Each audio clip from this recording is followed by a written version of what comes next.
ओम नमो भगवते वासुदेवाय। ओम नमो भगवते वासुदेवाय। ओम नमो भगवते वासुदेवाय। नारायणं नमस्कृत्य नरं चैव नरोत्तमं देवीं सरस्वतीं व्यासं ततो जयमुदीरयेत्। नष्टप्रायेषु भद्रेषु नित्यं भागवत सेवया भगवती उत्तमश्लोके भक्तिर्भवति नैष्टिकी। ॐ अज्ञानतिमिरान्धस्य ज्ञानाञ्जनशलाकया चक्षुरुन्मिलितं येन तस्मै श्रीगुरवे नमः। नमो विष्णुपादाय कृष्णप्रेष्ठाय भूतले श्रीमते भक्तिवेदान्तस्वामिनिति नामिने।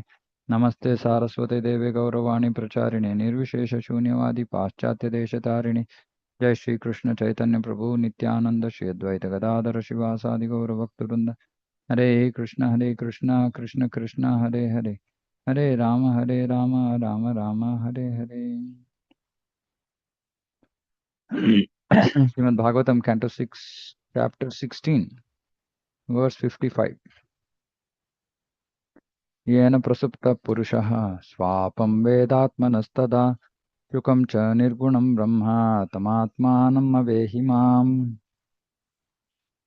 Know me to be the Supreme Brahman, the all-pervading Super Soul, through whom the sleeping living entity can understand his dreaming condition and his happiness beyond the activities of the material senses. That is to say, I am the cause of the activities of the sleeping living being. So, Ananta is saying, know me to be the Supreme Brahman, the all-pervading Super Soul, through whom the sleeping living entity can understand his dreaming condition. So, which means only if we come surrender to the super soul, surrender to Krishna, can the sleeping living entity understand his dreaming condition and his happiness beyond the activities of the material senses. So if we don't surrender, then we might not be able to understand our dreaming condition, which means that every day we might keep hearing this, I'm not this body, I'm spirit soul, but we might not understand it. Understand also means follow it, accept it, live on that platform.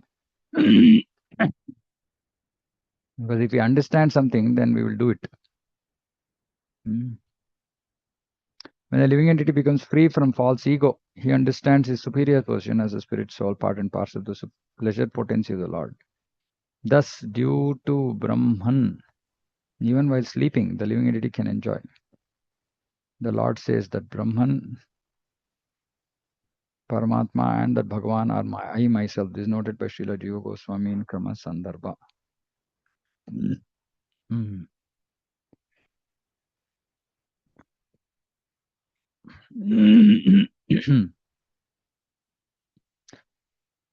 उभयं स्मरतः पुंसः प्रस्वापः प्रतिबोधयः बोधयोः अन्वेति व्यतिरिच्येत तज्ज्ञानं ब्रह्म तत्परम्. If one's dreams during sleep are merely subject matters witnessed by the super soul, how can the living entity who is different from the super soul remember the activities of the dreams? The experience of one person cannot be understood by another. Therefore, the knower of the facts, the living entity who inquires into the incidents manifested in dreams and wakefulness, is different from the circumstantial activities. That knowing factor is Brahman. In other words, the quality of knowing belongs to the living entities and to the super soul. Thus, the living entity can also experience the activities of dreams and wakefulness. In both stages, the knower is unchanged but is qualitatively one with the Supreme Brahman. Anyway, so this is just explaining that there is a soul, there is a super soul. Soul and super soul are different, are spiritual entities, different from the material dreams. If it were not, how could it remember? If it weren't a different entity with different characteristics, how would it remember what is going on in dreams and in wakefulness? So the living entity is experiencing, is witnessing, and also the Brahman, Paramatma, both are witnessing. And both are unchanged, but qualitatively they are one. Knowing factor is Brahman, which means that without Paramatma's mercy, we cannot matta smritir gnanam apohanam cha. So we cannot really function without Paramatma. Which is why Paramatma is there in every jiva and also every paramanu, anu, even within every atom. Without him, this material world cannot exist, cannot function. In knowledge, the living entity is qualitatively one with the Supreme Brahman, but the quantity is not the same. Because the living entity is Brahman in quality, he can remember the past activities of dreams and also know the present activities of wakefulness, which means this the quality of remembrance is there in Brahman, and because we are part and parcel of Brahman, Parabrahman, we are also understanding, and it's also the quality of Brahman, which is Satchit Ananda. Chit is knowledge. So hence the living entity also has knowledge about his dreams and his wakefulness, activities in while he is awake, etc.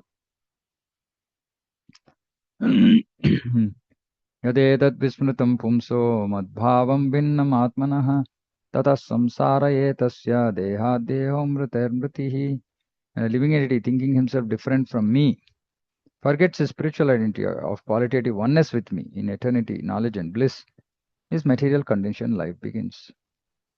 So when does our conditioned life begin? When we think that we are not Brahman, that we are matter. So when we forget our spiritual identity, then material conditioned life begins. In other words, instead of identifying his interest with mine, he becomes interested in his bodily expansions, like his wife, children, and material possessions. So this is, we have to identify with the interest of Krishna. What is the interest of Krishna? That everybody becomes his devotees, Manmanabhava Madbhakto. And what is the interest of Krishna? Which is the interest of Chaitanya Mahaprabhu, which is Yare Deko Tare Kaho Krishna Upadesh. So when we identify this interest of wife, children, material possessions, basically bodily activities, we identify ourselves or we become interested in these instead of being interested with the interest of the Lord. This is conditional life. So devotional life doesn't mean that we just, we are doing some activities of that are called bhakti, but if we are still interested in bodily expansions, material things, then that becomes that nama parada, and hence we don't make progress. So we have to identify with the interest of Krishna and dedicate our life for fulfilling that interest or being instrument to fulfill that interest. In this way, by the influence of his actions, one body comes from another, and after one death, another death takes place. Why? Because of seeing this interest separate from Krishna's interest. We are taking birth after birth. Generally, the Mayavadi philosophers or persons influenced by Mayavadi philosophers think themselves as good as the Supreme Lord. This is the cause of their conditional life, as stated by Vaishnava poet Jagadananda Pandita in his Prema Vivarta. Krishna Bahirmukha Hai Bhoga Vanchakare Nikatastha Maya Tare Chakpatiya Dhare. As long as a living entity forgets his constitutional position and endeavors to become one with the Supreme, his conditional life begins. One with the Brahman, with Supreme means being the enjoyer. The conception that the Supreme Brahman and the living entity are equal, not only in quality but also in quantity, is the cause of conditional life. This is another kind of craziness. This is the Mayavadi craziness. If one forgets the difference between the Supreme Lord and the living entities, conditional life begins. Conditional life means giving up one body to accept another body and undergoing death to accept death again. The Mayavadi philosophers teach us the philosophy of Tattvamasi. You are the same as God. He forgets that Tattvamasi applies in terms of the marginal position of the living entity, who is like sunshine. So the Tattvamasi means you are also Brahman, but it doesn't mean you are Parabrahman. There's heat and light in the sun, and there's heat and light in sunshine, and thus they're qualitatively one. But we should not forget that the sunshine rests on the sun. Brahmano hi pratishtaham, Krishna says in Bhagavad Gita, I am the original source of Brahman. The sunshine is important because of the presence of sun globe. It is not that the sun globe is important because of the all-pervasiveness of the sunshine, because the sunshine comes from the sun globe. Forgetfulness and misunderstanding of this fact is called Maya. Prabhupada so easily describes what is Mayavadi. Just not sure what is the source, what is coming from what. Because of forgetfulness of one's constitutional position and that of the Supreme Lord, one comes into Maya or samsara, conditional life. This is this forgetfulness. In this regard, Madhvacharya says, Sarvabhinnam paratmanam vismaran samsarediha abhinnam samsmaram yati tamu nastyatra samshaya. When one thinks that the living entity is non-different in all respects from the Supreme Lord, there is no doubt that he is in ignorance. Non-different in all respects. We are not non-different in all respects. We are just qualitatively non-different, but quantitatively we are different. And when this illusion is there, that is tama, ignorance. Labdveham manushim yonim nana vignana sambhavam atmanam yona buddhyeta nakvachit kshemam apnuyat. A human being can attain perfection in life by self-realization through the Vedic literature and its practical application. Gnanam Vignanam. Gnana Vignana. This is possible especially for a human being born in India, land of piety. A man who obtains birth in such a convenient position but does not understand his self is unable to achieve the highest perfection even if he is exalted to life in the higher planetary systems. So even if he goes to the higher planetary systems, he will not achieve perfection because he doesn't understand himself. The statement is confirmed. Bharata Bhumita Vela Manusha Janmayar Janmasataka Harip Kara Para Upakar. Everyone born in India, especially as a human being, can achieve the supreme success through Vedic literature and its practical application. When one is perfect, he can render service for self-realization of the entire human society. One might not be perfect, but still one is on the path to perfection and still he can help others to whatever extent we have realized. This is the best way to perform humanitarian work.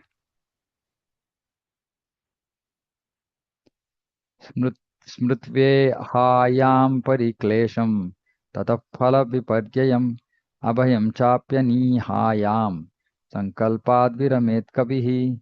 Remembering the great trouble found in the field of activities performed for fruitive results, karma kanda or karma, and remembering how one receives the reverse of the results one desires, whether from material actions or from fruitive activities recommended in the Vedic literatures.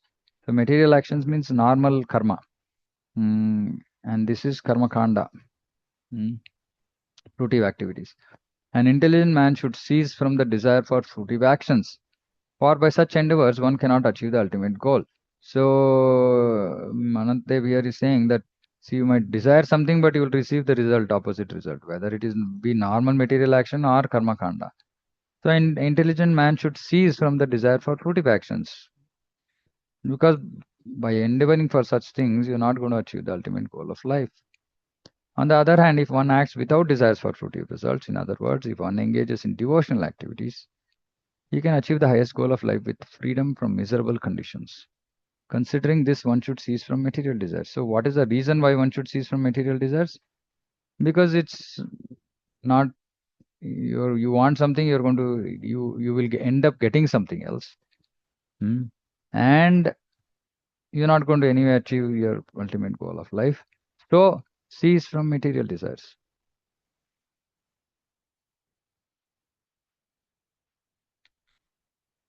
Sukaya dukkhamokshaya kurvate dampati kriyaah tato nivrittirra praptir dukkasya cha sukhasya cha. As husband and wife, a man and woman plan together to attain happiness and decrease unhappiness, working jointly in many ways.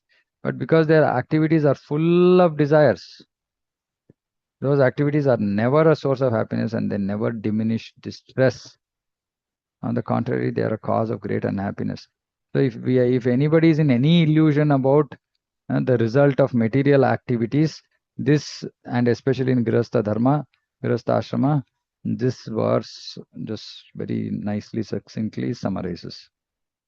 Though man and woman plan together to attain happiness, this is the, in one sense, what people think is the goal of marriage.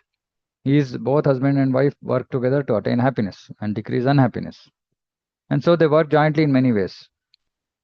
But because their activities are full of desires, if their activities are not full of desires, it is for the pleasure of Krishna, then that is grihastha ashrama. Otherwise, it is grihamedi. Full of material desires, these activities never become a source of happiness. They never diminish distress. They're a cause of great unhappiness. So, material life summarized. एवं विपर्ययं बुद्ध्वा नृणां विघ्नाभिमानिनाम् आत्मनश्च गतिं सूक्ष्मां स्थानत्रयविलक्षणां दृष्टश्रुतभिश्रुताभिर्मात्राभिर्निर्मुक्तः स्वेन तेजसा ज्ञानविज्ञानसन्तृप्तो मद्भक्तः पुरुषो भवेत्. One should understand that the activities of persons who are proud of their material experience bring only results contradictory to those such persons conceive while awake, sleeping, and deeply sleeping. For whom the activities of persons who are proud of their material experience. One should further understand that the spirit soul, although very difficult for the materials to perceive, is above all these conditions. And by the strength of one's discrimination, one should give up the desire for fruitive results in present life and in the next. What is this discrimination? That however much I try with a desire for fruitive results, I'm only going to get the contrary. Thus, becoming experienced in transcendental knowledge, one should become my devotee. So this is the path where one experiences the misery of this material life, and then he becomes a devotee. This is the, of course, traditionally people used to go from this kind of experience to gnana, vairagya, and then eventually come to bhakti. But by the mercy of Sri Chaitanya Mahaprabhu and Srila Prabhupada, possibly people who are suffering in this material world can see this reality and become a devotee. Chaturvida Badante Mam Jana Sukrutino Arjuna. Sukrutya. So those who are Sukruti, when they go through trouble, they can come to Krishna. And they can easily come to Krishna if they know that Krishna consciousness is the way. For which we have to distribute books, we have to go out preach, etc., etc. Then they will know that, okay, I'm suffering, there is no there's no way out, and I have to just become a devotee. That's the only solution. There's no other solution. Of course, they come in with mishra, with mixed desires, which is okay. But as long as they are trained properly, they will become pure devotees eventually. So this is important. And so we should go and tell people saying that, you're suffering, there's no other way out. Just become a devotee, there's no way out. एतावानेव मनुजैर्योगन्नैपुण्यबुद्धिभिः स्वार्थः सर्वात्मना ज्ञेयो यत्प्रापरात्मैकदर्शनम्. Persons who try to reach the ultimate goal of life must expertly observe the supreme absolute person and the living entity, who are one in quality in their relationship as part and the whole. This is the ultimate understanding of life. There's no better truth than this. So we have to understand the supreme absolute person and our relationship, Sambandha Gnana, and then engage in his service. There's no better truth. This is the supreme absolute truth. Tvamme chat shraddhaya rajan apramatto vacho manma gnana vignana sampanno dharayan ashu siddhyasi. O king, if you accept this conclusion of mine, being unattached to material enjoyment, adhering to me with great faith, and thus becoming proficient and fully aware of knowledge and its practical application in life, you will achieve the highest perfection by attaining me. Unattached to material enjoyment, adhering to me with great faith, and thus becoming proficient in this knowledge and its practical application. Gnana Vignana, Bhagavat Tattva Vignana. Gnana and Vignana. Then you will achieve the highest perfection by attaining me, which is nothing but bhakti. Bhavanam Janmanam Ante Gnanaman Mam Prapadyate. Becoming proficient, fully aware of knowledge. What is that? To achieve Krishna. So then he will achieve him by engaging in process of devotional service. Shri Shuka Uvacha Ashvasya Bhagavanitham Citraketum Jagadguruhu Pashyatastasya Vishvatma Tataschanta Chantardhade Harihi. Sri Shukadeva Goswami continued, after thus instructing Chitraketu and assuring him of perfection in this way, the Supreme Person of Godhead, who is the Supreme Spiritual Master, the Super Soul, Sankarsana, disappeared from that place as Chitraketu looked on. Sankarsana or Ananta, he disappeared. Mother Parvati curses Chitraketu.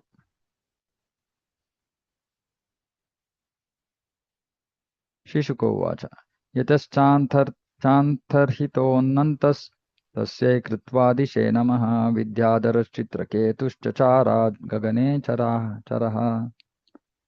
Sri Shukadeva Goswami said, after offering obeisances to the direction from which Ananta, the Supreme Lord, had disappeared, Chitraketu began traveling in outer space as the head of the Vidyadharas. Salaksham Varsha Lakshanam Abhyahata Palendriyah Tuyamano Mahayogi Munivi Siddhacharanai Kulachalendra Dronishu Nana Sankalpa Siddhishu Reme Vidyadharastribhirgapayam Harimishwaram. Being praised by great sages and saints and by inhabitants of Siddhaloka, Charanaloka, Chitraketu, the most powerful mystic yogi, wandered about enjoying life for millions of years. With bodily strength and senses free from deterioration, he traveled within the valleys of Sumeru mountain, which is the place of perfection for various kinds of mystic power. In those valleys, he enjoyed life with women of Vidyadhara Loka by chanting the glories of the Supreme Lord Hari. So he was a devotee. It is to be understood that Maharaj Chitraketu, although surrounded by beautiful women from Vidyadhara Loka, did not forget to glorify the Lord by chanting the holy name of the Lord. It has been proved in many places that one who is not contaminated by any material condition, who is a perfect, pure devotee engaged in chanting the glories of the Lord, should be understood to be perfect. So not contaminated by material condition, he is always, pure devotee is always engaged in the chanting the glories of the Lord. So he is perfect. So even though he was in heavenly situation in Vidyadhara Loka, still Chitraketu did not forget his devotion and he was glorifying the Lord. Ekada savimanena Vishnudattena Bhaswata Girisham Dadrishe Gachan Paritam Siddhacharanaihi Alingyan Kritam Devim Bahuna Muni Samsadi Uvacha Devyah Punvantya Jaha Sochais Tadantike. One time, while King Chandraketu was traveling in outer space on a brilliantly effulgent airplane given to him by Lord Vishnu, he saw Lord Shiva surrounded by Siddhas and Charanas. Lord Shiva was sitting in an assembly of great saintly persons and embracing Parvati on his lap with his left arm. Embracing means he had put his hand on Parvati Devi, arm on Parvati Devi's shoulder. Chitraketu laughed loudly and spoke within the hearing of Parvati. So this is somewhat confusing scenario now. Shri Vishwanath Chakravarti Thakur says in this connection, Bhaktim Bhutim Harir Datva Swavichedanu Bhutaye Devya Shapena Vrutratvam Nitva Tam Swantike Nayat. Purport is that the Supreme Person of Godhead wanted to bring Chitraketu to Vaikuntha Loka as soon as possible. The Lord's plan was that Chitraketu be cursed by Parvati to become Vrutrasura so that in his next life he could quickly return home back to Godhead. When we hear this, we might think, Arey, why is Lord planning like this? Visibly, it's a low-class birth. Demoniac birth. He was in Vidyadhara Loka, in heaven, enjoying and also doing bhakti. Then why was he thrown into demoniac species? Lord's plan. Because Chitraketu is a pure devotee. So he wanted to bring Chitraketu back to Godhead as soon as possible. So we don't know what the Lord's plan is. We have to just align with his plan. Just accept his plan. So which is why even in our lives, it's difficult to say why, whatever is happening, why is it happening? Difficult to say. Right? Because Lord has his own plans. There have been many instances in which a devotee acting as a demon has been brought to the kingdom of God by the mercy of the Lord. For Parvati to be embraced by Lord Shiva was natural in a relationship between husband and wife. This was nothing extraordinary for Citraketu to see. Nonetheless, Citraketu laughed loudly to see Lord Shiva in that situation, even though he should not have done so. Now, Prabhupada will say certain things which we might find it difficult to understand, meaning seemingly contradictory things Prabhupada will speak in purports. So, first is Prabhupada is saying that he should not have done that. Citraketu laughed loudly, seeing Lord Shiva, putting his arm on Parvati Devi's shoulder, and he laughed loudly. And Prabhupada is first saying he should not have done it. But of course, the underlying reason was the Lord's plan to take Citraketu home back to Godhead in the next life. Thus, he was eventually cursed, and this curse was the cause of his returning home back to Godhead. So, even a curse can take us back home back to Godhead. That is why bhakti is called ahituki apratihata. There is nothing which can become an obstacle, which can block devotion. Even being born in a demoniac life, even a curse became favorable. Citraketuruvacha Yesha lokaguru sakshat dharmam vakta sharirinam aste mukhya sabhayam vai mithuni bhuya bharyayam. So Citraketu said, Lord Shiva, the spiritual master of the general populace, is the best of all living entities who have accepted material bodies.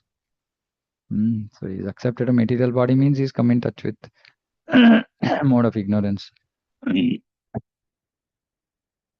enunciates the system of religion, yet how wonderful it is that he is embracing his wife Parvati in the midst of an assembly of great saintly persons. So generally, this is etiquette. So when there are, while it's not like surprising that husband and wife can have intimate relations, but in public, especially in the midst of an assembly of great saintly persons, there is some etiquette to be followed. And that's what Citraketu is saying that, he enunciates the system of religion. And how could he do this, something like this, in the midst of assembly of great saintly persons? जटाधरस्तीव्रतपा ब्रह्मवादी सभापतिः अंकीकृत्या स्त्रियं चास्ते गतहरि प्राकृतो यथा. Lord Shiva, whose hair is matted on his head, has certainly undergone great austerities and penances. Indeed, he is the president in the assembly of strict followers of Vedic principles.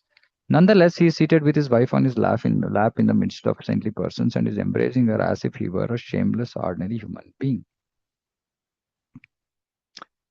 So Citraketu appreciated the exalted position of Lord Shiva, and therefore he remarked at how wonderful it was that Lord Shiva was acting like an ordinary human being. How wonderful, meaning it's a wonder. Why is he acting like this? He appreciated Lord Shiva's position, but when he saw Lord Shiva sitting in the midst of saintly persons and acting like a shameless, ordinary man, he was astonished.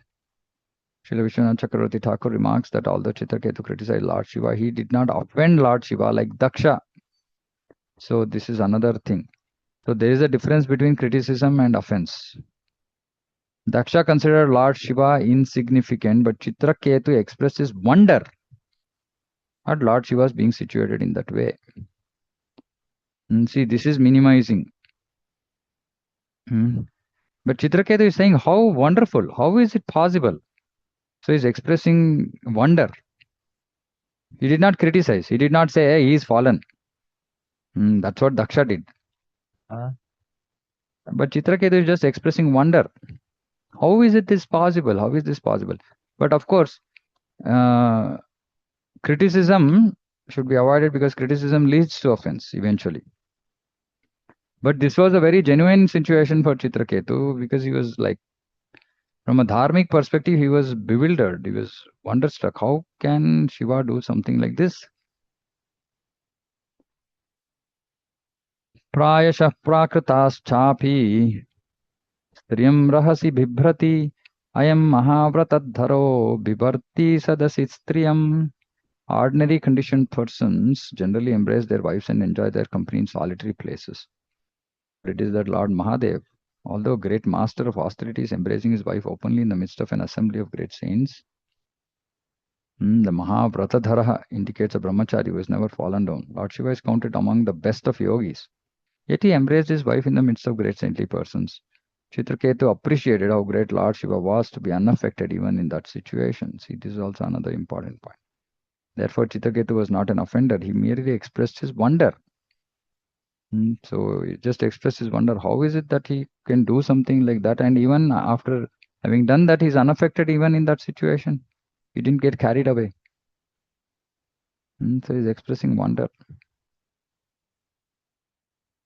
शिशुकोवाच भगवानपि तच्छ्रुत्वा प्रहस्यागाध धीर्नृप तूष्णीं बभूव सदसि सभ्याश्च तदनुव्रताः.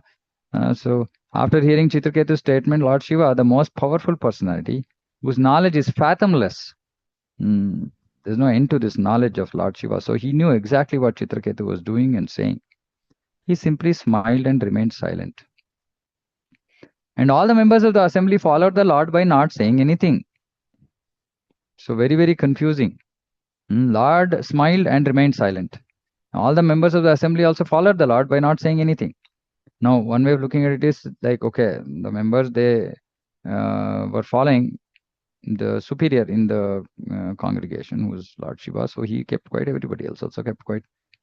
But then there is also this one saying that, if somebody criticizes Vaishnava, then, person should actually react. Should not simply keep quiet. Chitraketu's purpose in criticizing Lord Shiva is somewhat mysterious and cannot be understood by a common man. Srila Vishwanath Chakravarti Thakur, however, has made the following observations. Lord Shiva, being the most exalted Vaishnava and one of the most powerful demigods, is able to do anything he desires. Although he was externally exhibiting the behavior of a common man and not following etiquette, such actions cannot diminish his exalted position. The difficulty is that a common man, seeing Lord Shiva's behavior, might follow his example. Whatever action a great man performs, common men follow. And whatever standards he sets by his exemplary acts, all the world pursues. Common man might also criticize Lord Shiva like Daksha, who suffered the consequences for his criticism. King Chitraketu desired that Lord Shiva sees this external behavior so that others might be saved from criticizing him and thus becoming offenders. If one thinks that Vishnu is the only perfect personality, whereas the demigods, even such demigods as Lord Shiva, are inclined to improper social behaviors, he is an offender. Considering all this, King Chitraketu was somewhat harsh in his behavior with Lord Shiva.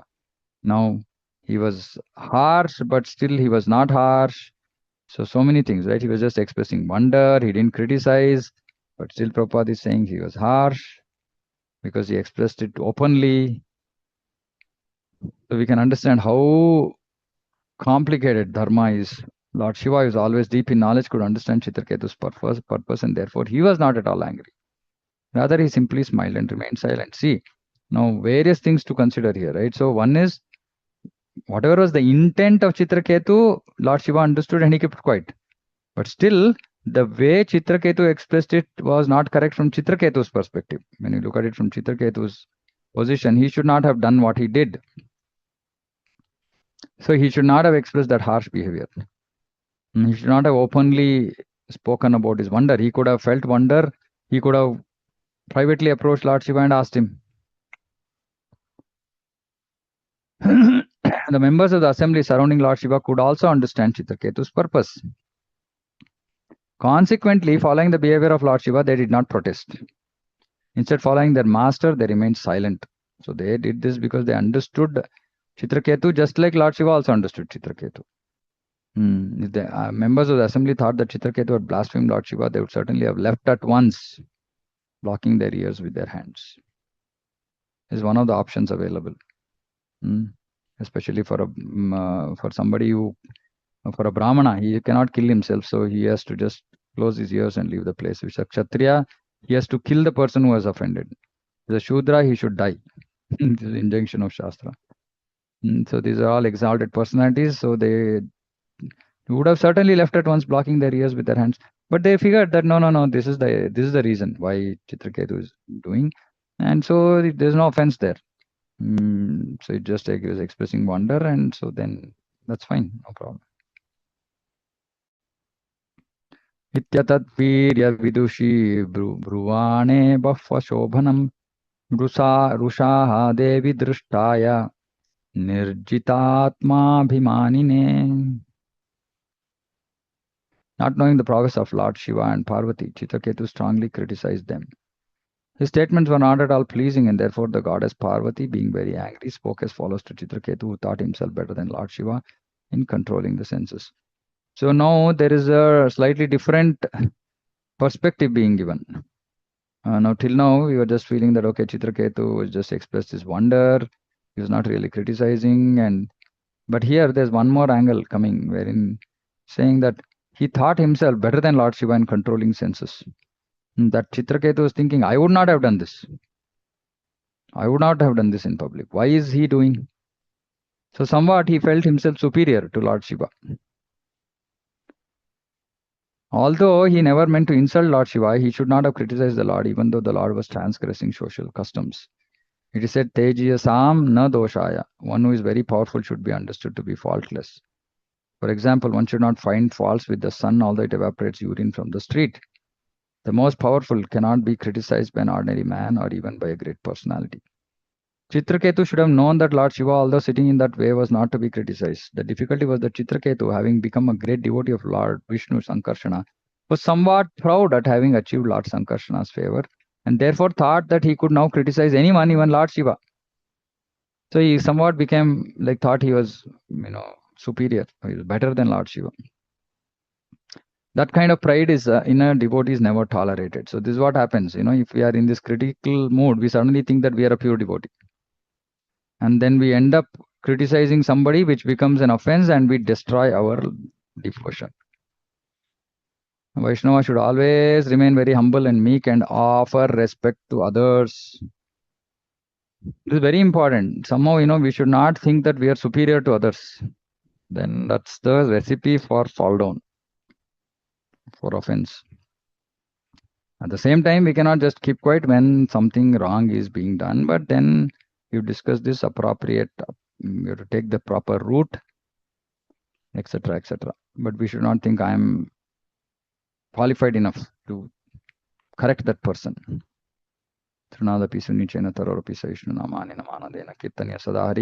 One should chant the holy name of the Lord in a humble state of mind, thinking oneself lower than the straw in the street. Why did Chaitanya Mahaprabhu say this? Because generally we are all puffed up. One should be more tolerant than a tree, devoid of all sense of false prestige, and ready to offer all respects to others. In such a state of mind, one can chant the holy name of the Lord constantly. A Vaishnava should not try to minimize anyone else's position. Minimize. Now, this minimize means that we are just bringing it down. If it is already down, then it's a different thing. We should not simply, see some small things here and there, find some faults, and try to minimize his position. No, he's not such a great person. See, he has all these issues. So very, very dangerous. It is better to remain humble and meek and chant the Hare Krishna Mahamantra. The word Nirjitatma Bhimanine indicates that Citraketu thought himself a better controller of the senses than Lord Shiva. Although actually he was not. Because of all these considerations, Mother Parvati was somewhat angry at Citraketu. So we can also understand, right? Saying if Lord Shiva understood his position, Citraketu's thoughts, people who are sitting there in the assembly also understood. Why would Parvati Devi not understand?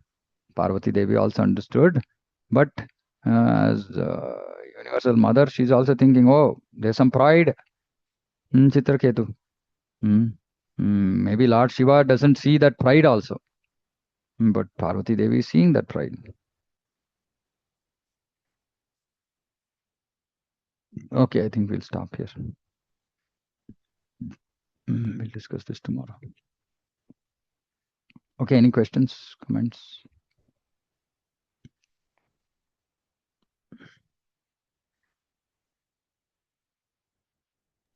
Hare Krishna, Prabhu. Yeah.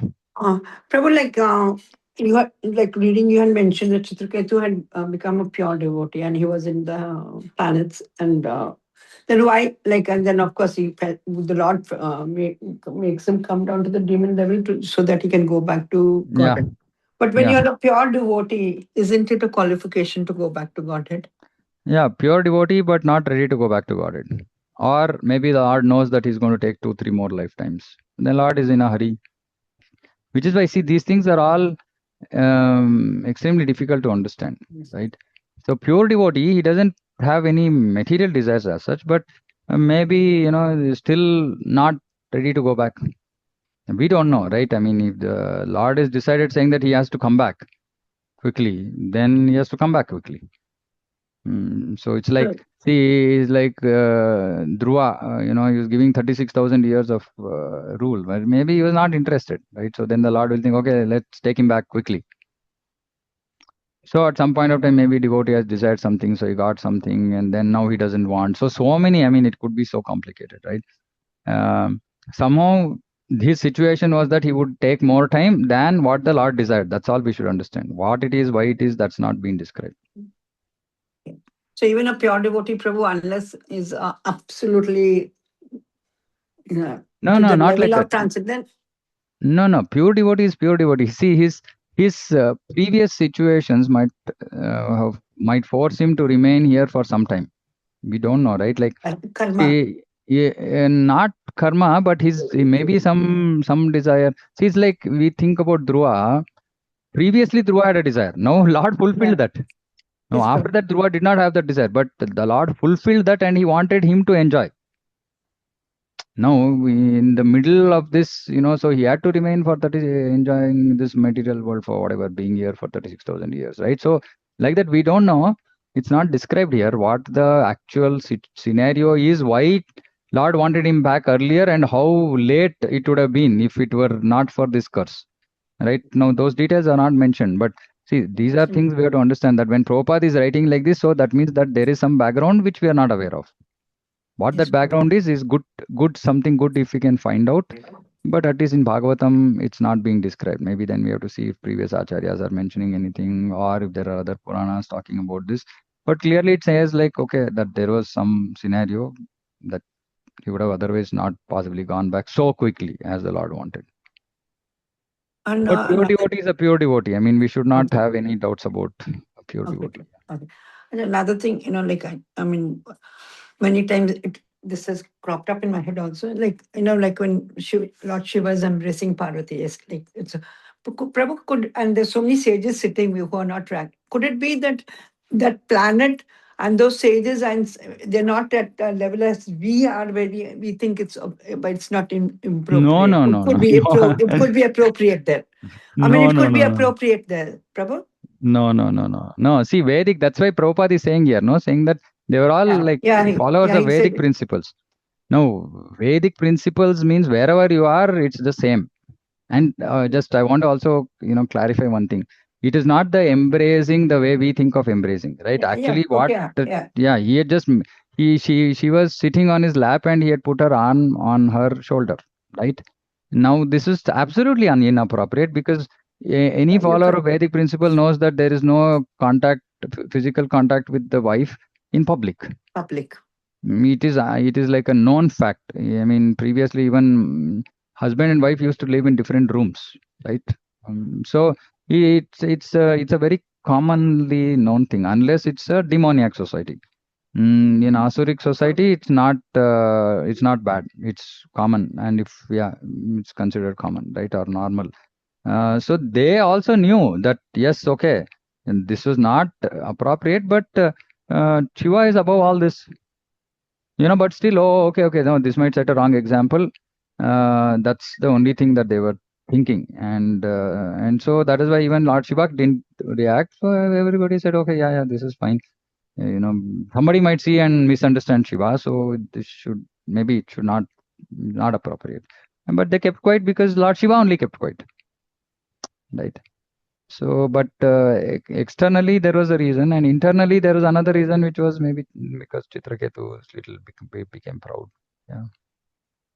Because I mean, it's with exalted devotees there, and that too, like if they are in Kailash, like in front of the Lord.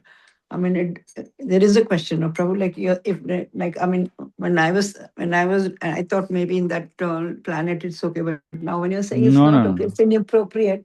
So no. like, I mean, the sages didn't say anything or didn't leave. They didn't leave the place. Yeah, It's another yeah. question. No, no, that's what Prabhupada has answered that. No, they understood the Uh, mind of Lord Shiva, but and because Lord Shiva only kept quiet, thinking that Chitraketu was okay in just expressing his wonder, so they also kept quiet. Yes. Lord Shiva only kept quiet. I mean, he is such an exalted person, and it was actually targeted at him, and he only did not react. So, okay, we are. So, and they also understood his mind, and so they also kept quiet. Okay. It's not that Parvati Devi reacted for that. Parvati Devi actually reacted for the pride in Citraketu. Okay, Prabhu. Right. So it's yeah, we have to really read Yes, clearly the because lines. yes, Prabhu, like this is a little too, like, because Complex. when you're reading, it crops up. Many questions do Yeah, crop yeah, up yeah, like this. yeah, yeah, yeah. Okay, yeah, nice. Thank Answered. you, Answered. You Prabhuji. asked. Hare Thank you, Krishna, Prabhuji. Prabhu. Pranam, Prabhu. Yeah. Pranam. Actually, I don't know where, Hmm. after this one, Chitraketu was other, because it was another point was also there, that uh, Kam, Kamdev earlier got defeated by Lord Shiva.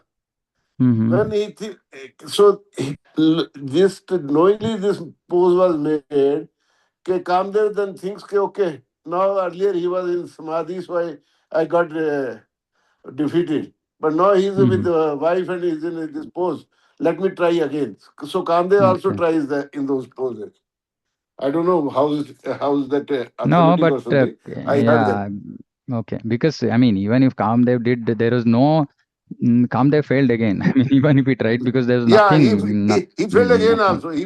That is also written. He failed again Yeah, also. Yeah. yeah, which is okay. I mean, yeah, which is okay. You could have some Purana, some with some there. It might be there. But for us, at least Prabhupada, from a devotional perspective, at least he's saying multiple things, right? One is we should understand that we should align with the will of the Lord, because if Lord wants us earlier, then He will create situation for that. And so whatever situation is there is we are experiencing in our life is just we should just consider it as the mercy of the Lord, and He knows best, because if we have surrendered to Him, He knows best. He will do whatever is best for us. And as a devotee, we should not feel proud that we are better than others, for whatever reason. I mean, yeah, and we will come into this illusion thinking that we are a greater devotee, and then we'll end up having pride, which is absolutely something which Krishna absolutely doesn't like that in his devotees. And then when we are in that mood, we begin with criticizing devotees, and eventually we end up offending devotees. So, what is the difference between criticizing and offending? Criticizing can also be more with a positive intent, or without any malice, without any enmity, with just very constructive, right? Saying, oh, okay, see, this is not correct. But uh, uh, if that habit continues, then it might result in offense. And if it when it becomes an offense, then the devotion of the devotee is gone, destroyed. So these are few things which are of relevance for devotees. So we should not openly in an open assembly and all talking about some Vaishnava is so totally inappropriate, right? If at all we are in doubt, Shastra recommends first inquiry, meaning to clear the situation, clear our misunderstanding. Because as humans, we have this tendency to assume something happened, we just assume, saying, ha, SI, it has happened like this only. This is the intention. No, we don't know. We just, it's our mental speculation, mental concoction. The first thing is we should not assume anything about any devotee. If we have some concern about why somebody is doing something, if we are really in a constructive mindset, want to help the devotee in case the devotee is doing something wrong, better go and ask the devotee, saying that, I heard this, can you please clarify? Right. So otherwise we just generally end up assuming and then talking something baseless, which is criticism. Now, if by chance the devotee is a sadhu, as Harinam Chintamani describes, then we are gone, right? So we have to be very, very careful. At the same time, we don't close our eyes. Both are important. Discrimination is important, but we should not be offensive. Both are important. Right? So it's a very thin line, very difficult to maneuver. So, which is why here Prabhupada is just saying it's better just you do your sadhana. Don't worry about other devotees. But unfortunately, we are more interested in other devotees than our own sadhana. This is our material disease, right? So to speak. Okay, we can close here. 9:15. Thank you, Prabhuji. Thank you, Prabhuji. Hare Krishna. Hare Krishna. Thank you.